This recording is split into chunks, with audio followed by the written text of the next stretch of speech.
என் அன்பு சகோதர சகோதரிகளே, உங்களை அன்போடு வாழ்த்துகிறேன். நம்முடைய சென்னை விருகம்பாக்கம் அலுவலகத்தில் கர்த்தருடைய பிரதான கிருபையினால் கர்த்தர் கடந்த 2018 வருஷம் கர்த்தர் கொடுத்த தரிசனத்தின் பேரிலே பீடியாட்ரிக் நியூரோ ரீஹாப் சென்டரை நம்ம விங்ஸ் ஆஃப் விக்டரி மூலமாக துவங்க போகிறோம். இது பெரிய ஒரு சேலஞ்சிங்கான காரியம். சில பிள்ளைகளை சில பெற்றோரால் அவங்களால ட்ரீட்மெண்ட் கொடுக்க முடியாத அளவு பாதிக்கப்பட்டிருக்காங்க. ஆனால் நாம் ஆண்டவருடைய நாம மகிமைக்காக இந்த காரியத்தை செய்ய போகிறோம். இதற்காக ஒருவேளை நீங்கள் ஸ்பெஷல் எஜுகேஷனலிஸ்ட்டாக அந்த தெரப்பி படிச்சிருந்தா, அல்லது நீங்கள் ஒரு ஆக்குபேஷனல் தெரப்பிஸ்ட்டாக இருந்தால், அல்லது நீங்கள் ஸ்பீச் தெரப்பிஸ்ட்டாக இருந்தால் நீங்கள் எங்களோட கூட தொடர்பு கொள்ளலாம். ஊழியத்துக்கு அர்ப்பணிப்புள்ளவங்க நீங்கள் எங்களோட தொடர்பு கொள்ளுங்கள். இணைந்து நாம் ஊழியத்தை செய்வோம். ஒருவேளை இந்த பெரிய திட்டத்துக்காக நாம் பல லட்சங்கள் நம்ம செலவு பண்ணணும். இதற்காக நீங்கள் கொடுக்க விரும்பினாலும் நீங்கள் கீழே இருக்கிற அந்த ஃபோன் நம்பரில் உங்கள் ரெஸ்யூம் அனுப்பலாம், எங்களோட தொடர்பு கொள்ளலாம். அநேக இன்றைக்கி காசு இல்லாததுனால எங்கெங்கேயோ போய் கஷ்டப்பட்டுருக்குறாங்க. நாம் இதற்காக அநேகரை ஆண்டவருக்கு நேராய் நடத்துவதற்கும் தேவனுடைய ஊழியத்தை நன்மையை செய்வதற்கும் அழைக்கப்பட்டவர்கள். எங்களோடு இணைந்து கொள்ளுங்கள். நாம் இணைந்து தேவ ராஜ்யத்தை கட்டுவோம். God bless you.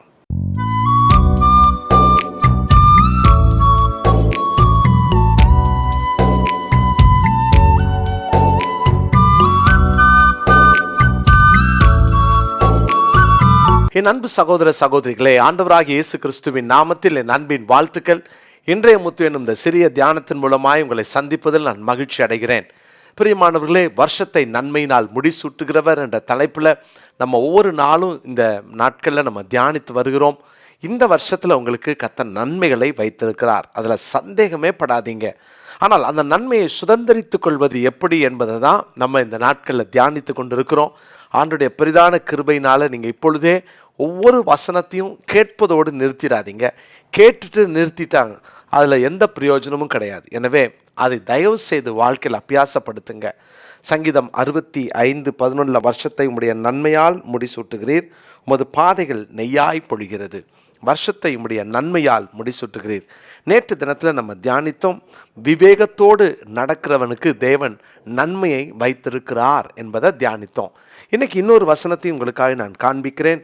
ஏசாயா தீர்க்கதரிசன புஸ்தகத்தின் 3ஆம் அதிகாரம் 10வது வசனத்தை நான் வாசிக்கிறேன். ஏசாயா 3ஆம் அதிகாரம் 10வது வசனம். உங்களுக்கு நன்மை உண்டாகும் என்று நீதிமான்களுக்கு சொல்லுங்கள், அவர்கள் தங்கள் கிரியைகளின் பலனை அனுபவிப்பார்கள். நீதிமானுக்கு நன்மையை தருவார். இந்த வருஷம் முழுவதும் நம்ம நீதிமானாய் வாழ நம்ம ஒவ்வொரு நாளும் முடிவெடுக்கணும். பிரியமானவர்களே, உங்களுக்கு நன்மை உண்டாகும் என்று நீதிமானுக்கு சொல்லுங்கள். எவ்வளோ ஒரு அழகான வார்த்தை. நீங்கள் ஒவ்வொரு நாளும் சொல்லுங்கள், கர்த்தருடைய பிள்ளைகளே, நம்ம நீதிமான்களாக மாற தேவன் நம்மை அழைக்கிறார். நீதிமான்களாக வாழ நம்மை தேவன் நமக்கு ஒரு பெரிய பொறுப்பை தந்திருக்கிறார். இந்த உலகத்தில் ஒருவேளை நம்மளை பார்க்குறவங்க ஒருவேளை நம்ம ஆண்டவருக்காக ஓடுகிற ஓட்டத்தை அவர்கள் அற்பமாய் பார்க்கலாம். அல்லது உங்கள் கூட வேலை பார்க்குறவங்க ஒருவேளை உங்களுடைய பக்தியை அவர்கள் ஒருவேளை அற்பமாக அவர்கள் பேசலாம். ஆனால் நீங்கள் பயப்படாதீங்க. நீங்கள் தேவனுக்கு முன்பாக நீதிமானாய் வாழ கற்றுக்கொள்ளுங்கள். வேதத்தில் வாசிக்கிறோம், ஆதியாகமத்தின் புஸ்தகம் 7ஆம் அதிகாரம் 1வது வசனத்தை நான் வாசிக்கிறேன். பாருங்கள், நோவாவை குறித்து ஒரு மிக முக்கியமான ஒரு காரியத்தை நாம் வேதத்தில் படிக்கிறோம். கர்த்தர் நோவாவை நோக்கி, நீயும் உன் வீட்டார் அனைவரும் பேழைக்குள் பிரவேசியுங்கள், இந்த சந்ததியில் உன்னை எனக்கு முன்பாக நீதிமானாக கண்டேன். இதில் முக்கியமாக கவனிக்க வேண்டிய வார்த்தை அதுதான், எனக்கு முன்பாக நீதிமானாக கண்டேன். நம்ம மனுஷனுக்கு முன்னால் நீதிமானாக வாழ முடியும். ஆனால் தேவனுக்கு முன்பாக நாம் நீதிமான்களா? தேவனுடைய பார்வையில் நம்ம நீதிமான்களா? தேவன் நம்மை நீதிமான்களாய் அவருக்கு முன்பு பார்க்க விரும்புகிறார். மனுஷனுக்கு முன்னால் நம்முடைய பக்தியினால் நம்முடைய சொந்த சபையில் அவன் நீதிமான், அவன் நல்லவன் அப்படின்னு நம்மளை சொல்லலாம். ஆனால் அது ஒரு பெரிய விஷயம் அல்ல. தேவனுக்கு முன்பாக நம்ம நீதிமானாக வாழணும். நம்முடைய அந்தரங்க வாழ்க்கையில் நீதிமானாய் வாழணும். பொது வாழ்வில் நீதிமானாக வாழணும். யார் ஆண்டவர் நீதிமான்னு சொல்கிறாரு? தானம் தர்மம் பண்ணி நம்ம பெரிய சமூக சேவை செஞ்சதுனால நீதிமானா அப்படின்னா அது ஒரு நாளும் நீதிமான்ற பட்டியலில் உலகம் சேர்த்தாலும் நம்ம சேர்க்கக்கூடாது. அதில் நம்ம கவனமும் வைக்கக்கூடாது. காரணம், நிறைய பேருக்கு ஏதாவது நம்ம சமூக சேவை செய்தால் நம்ம உலகம் மெச்சிக்கொள்ளும். அது ஒரு பொருட்டே கிடையாது. ஏன்னா ஆண்டவர் என்ன பார்க்குறாரு தெரியுமா? நம்முடைய இருதயம் அவருக்கு முன்னால் எப்படி இருக்குது. அதுதான் உலகத்துக்கே நம்ம எவ்வளோ பெரிய உதவிகளை செஞ்சாலும் ஆத்துமா நஷ்டப்பட்டா, ஆத்துமா அங்கே தேவனுக்கு முன்பாக சரியாக இல்லைன்னா ஆண்டவர் அதை அங்கீகரிக்கவே மாட்டார். யாராக இருந்தாலும் சரி. பிரியமானவர்களே, ஒவ்வொரு நாளும் என்னுடைய ஜபங்களை எவ்வளோ செய்தாலும், எவ்வளோ காரியங்களை நம்ம பண்ணாலும் தேவனுக்கு முன்பாக நிற்கிறதற்கு நான் தகுதி உள்ளவனாக இருக்கணும். அதுதான் கர்த்தர் எதிர்பார்க்குறார். எல்லாத்தையும் செஞ்சு இதனால் சுவிசேஷம் அறிவிச்சும் நான் தேவனுக்கு முன்பாக நிற்கிறேன்னா கர்த்தர் என்ன ஒரு நாள் சொல்வார், உன்னை நான் யாருன்னே தெரியாதுப்பான்னு சொல்லி மறுதளிச்சிருவாரே. பிரியமானவர்களே, அந்த பயம் எப்போதும் நமக்குள்ளே இருக்கணும். தேவனுக்கு முன்பாக நீதிமானாய் வாழணும். அப்படி நீதிமானாக வாழ முடியும்? ரோமருக்கு எழுதின நிருபத்தில் 5ஆம் அதிகாரம் 9வது வசனத்தை நான் வாசிக்கிறேன். ரோமர் 5ஆம் அதிகாரம் 9ஆம் வசனம். இப்படி நம்முடைய இரத்தத்தினாலே நீதிமான்களாக்கப்பட்டிருக்க கோபாக்கனிக்கு நீங்களாக அவரால் ரட்சிக்கப்படுவது அதிக நிச்சயமாமே. இயேசுவின் இரத்தத்தால் நீதிமான்களாக்கப்பட்ட அனுபவம். இயேசு அவர் சிந்தின இரத்தத்தினால் நம்மை நீதிமானாக்குகிறார். அப்போ ஒவ்வொரு நாளும் கழுவப்பட்ட அனுபவம், ஒவ்வொரு நாளும் இரத்தத்தினால் சுத்திகரிக்கப்பட்ட அனுபவம், ஒவ்வொரு நாளும் இயேசுவின் இரத்தத்தால் மீட்கப்பட்டேன் என்ற நன்றி உணர்வோடு வாழும் அனுபவம். 2000 வருஷத்துக்கு முன்னால் எனக்காக ரத்தம் சிந்திட்டான்னு சொல்லி இன்றைக்கி நான் எப்படியும் வாழலாமா என்றால் அந்த இரத்தத்தை நம்ம இழிவுபடுத்துகிறோம் என்று அர்த்தம். தயவு செய்து இயேசு சிந்தின இரத்தத்தை ஒரு நாளும் நீங்கள் மட்டுப்படுத்திடாதீங்க, இழிவுபடுத்திடாதீங்க. அந்த இரத்தத்தை, அதற்குரிய மரியாதை, அதற்குரிய மகத்துவத்தை தெரிந்து கொள்ளுங்கள். இயேசு கிறிஸ்துவின் இரத்தம்தான் உங்களை நீ மீட்டது. அவர் சிலுவையில் சிந்தின இரத்தத்தினால் பாவ மன்னிப்பாகிய மீட்பை அவருக்குள் நமக்கு தந்திருக்கிறார். இன்றைக்கி அந்த மீட்பை பெற்றுக்கொள்ளுங்க. இன்றைக்கி ஆண்டவருக்காக வாழுங்க. இன்றைக்கி சொல்லுங்கள், ஆண்டவரே உமக்கு முன்பாக நான் நீதிமானாக வாழணும்னு சொல்லி ஆசைப்படுங்க. நீதிமொழிகளின் புஸ்தகம் 10ஆம் அதிகாரத்தின் 6வது வசனத்தில் வாசிக்கிறோம், நீதிமானுடைய சிரசின் மேல் ஆசீர்வாதங்கள் தங்கும். ஆமேன். நீதிமானுடைய சிரசின் மேல் ஆசீர்வாதங்கள் தங்கும். இன்றைக்கும் ஆண்டவர் ஆசீர்வாதங்களை நமக்கு வச்சிருக்கிறார். சிரசின் மேல் தங்குகிற ஆசீர்வாதம், நன்மையினால் முடிசூட்டுகிறார். நன்மை உண்டென்று நீதிமானுக்கு சொல்லுங்கன்னு சொன்னாரே, இன்றைக்கும் கர்த்தர் அந்த நன்மையை நமக்கு வைத்திருக்கிறார். எனவே நன்மையினால் நிரப்பப்பட நீதிமான்களாக வாழ்வோம். கர்த்தர் நம்மை ஆசீர்வதிப்பார். ஏசாயா 3ஆம் அதிகாரத்தின் 10வது வசனத்தை இந்த நாளுக்குரிய மனப்பாட வசனமாக குறித்து கொள்ளுங்கள். ஏசாயா 3ஆம் அதிகாரம் 10ஆம் வசனம். ஜெபிக்கலாமா? நல்ல தகப்பனே, இந்த நாளுக்காக உமக்கு ஸ்தோத்திரம். நீதிமான்களாய் இரத்தத்தினால் கழுவப்பட்ட அனுபவத்தோடு நன்றி உணர்வோடு வாழ எங்களை ஒப்பு கொடுக்கிறோம். ஆண்டவரே, நாங்கள் தேவனுக்கு முன்பாகவும் நீதிமானாக இருக்கணும்.